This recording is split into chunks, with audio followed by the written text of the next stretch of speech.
एक सफल बैरिस्टर वल्लभ भाई पटेल के सरदार बनने की कहानी समर्पण, दृढ़ता और मजबूत इरादों के धागे से बुनी हुई है। सरदार बनना इतना आसान नहीं था। उसके लिए जरूरी था एक शानदार वकालत को छोड़ने का साहस, जो पटेल साहब ने दिखाया। इंग्लैंड से कानून की पढ़ाई पूरी करके 1913 में भारत लौटे सरदार पटेल गुजरात के सबसे प्रसिद्ध वकील थे।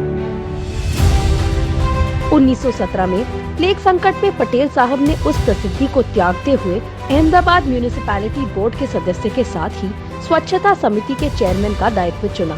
उस महामारी के दौरान पटेल साहब खुद जनता की सहायता के लिए अहमदाबाद की सड़कों पर उतर गए। नालियों की सफाई और दवा के छिड़काव पर बारीकी से नजर रखने लगे। हालांकि इससे पहले वो प्लेग के शिकार हो चुके थे, लेकिन अपने पद के प्रति जिम्मेदारी के भाव ने उनको जनता के दुख दर्द में शामिल कर दिया। उस समय के बारे में हरिजन पत्रिका के 10 फरवरी 1951 के अंक में मालवंकर लिखते हैं कि पटेल की आंखें कहती थी, मैंने स्वच्छता समिति के चेयरमैन का दायित्व लिया है। अगर मैं अपने पद का दायित्व छोड़ता हूँ तो ये लोगों के साथ विश्वासघात होगा। मैं बचाव में जुटे अपने सफाई कर्मचारियों को यहाँ प्लेग के जोखिम में छोड़कर अपनी सुरक्षा के लिए कैसे भाग सकता हूँ। इसी बीच चंपारण सत्याग्रह की सफलता से गांधी जी की लोकप्रियता चरम पर थी।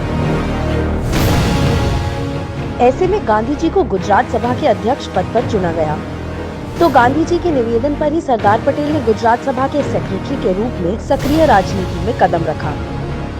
आगे चलकर 1920 में सरदार पटेल गुजरात कांग्रेस के पहले अध्यक्ष बने। प्लेग संकट में तो पटेल साहब के नेतृत्व की झलक मात्र थी।